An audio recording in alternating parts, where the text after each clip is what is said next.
d'illusion pour les partis politiques. Combien de temps quand même on a passé par les partis politiques et toujours on est là. Il faut que ça cesse. Et quand on veut changer le système, c'est par là qu'on doit quand même passer.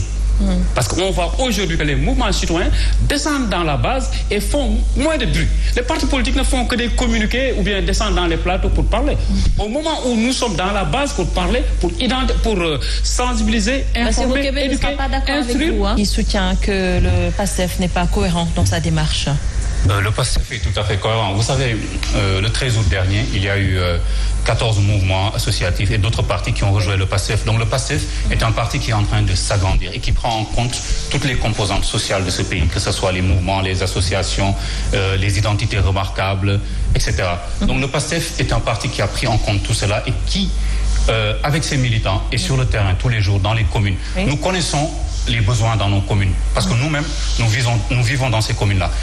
Et je suis d'accord sur un point, sur beaucoup de points d'ailleurs, mais sur ce point, en l'occurrence avec M. Sow, c'est qu'au-delà du fait que cette élection doit permettre d'enclencher le départ de Macky Sall, il est important aussi d'amener une rupture dans la gestion de nos communes, dans l'approche que nous avons, dans le lien qu'il doit y avoir entre les municipalités et les citoyens. Et ça, le PASTEF ne fera jamais de compromis dessus.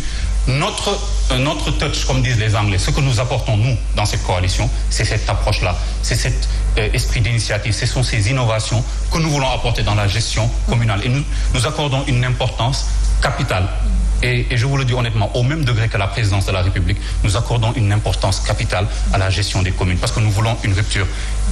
En effet, il y a beaucoup de communes qui sont dirigées par des maires fantômes. Il y a beaucoup de communes qui ont des potentialités énormes et qui ne sont pas du tout exploitées. Et nous voulons apporter cela. Maintenant, concernant la coalition elle-même, je ne voudrais pas me répéter. Mais l'objectif, c'est d'unir l'opposition.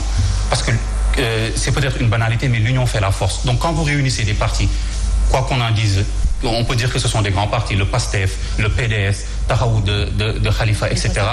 Vous avez une force que vous mettez en face du régime. Et le régime le sait. C'est d'ailleurs pour ça qu'ils ont commencé à distiller des fausses informations pour essayer de tuer cette coalition mordée. Mais ce ne sera pas le cas. Nous avons une coalition forte et nous invitons tout le monde, toutes les associations, toutes les identités remarquables dans toutes les communes qui veulent un changement, qui veulent se débarrasser de ces maires Benno Bokk Yakaar et de ces maires fantômes qui ne font pas leur travail sont les bienvenus. Et PASTEF est là pour apporter cette rupture-là. Et nous pouvons faire cette rupture-là avec nos alliés. Nous ne sommes pas un parti qui va s'isoler. Nous ne sommes pas mieux que les autres. Nous sommes des Sénégalais comme tout le monde. Nous sommes prêts à nous allier contre tous ceux qui veulent lutter contre ce système. Et je pense que je ne vais même pas revenir sur la définition du système. Nous l'avons expliqué d'émission en émission. Je pense que les Sénégalais maintenant comprennent ce que nous disons par système. Et nous sommes toujours dans cette démarche. Le président Sonko est complètement cohérent. Et je suggère aux Sénégalais d'attendre que cette coalition soit formellement mise sur place et d'écouter les leaders de cette coalition, ce qu'ils ont à leur proposer comme projet politique pour les élections municipales, locales.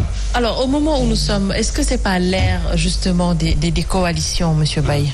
Moi, je pense que je rejoins M. Sow. On est à l'ère du Gëm Sa Bopp. C'est-à-dire qu'aujourd'hui, même le citoyen sénégalais ne se base plus d'un parti politique pour changer le système. Oui. Lui, il fait ses actions chez lui.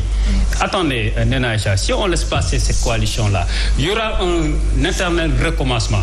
Ces maires fantômes dont il parle, il y aura des maires fantômes encore avec cette coalition-là. Pourquoi? Parce que c'est les partis politiques qui vont choisir les maires dans les localités.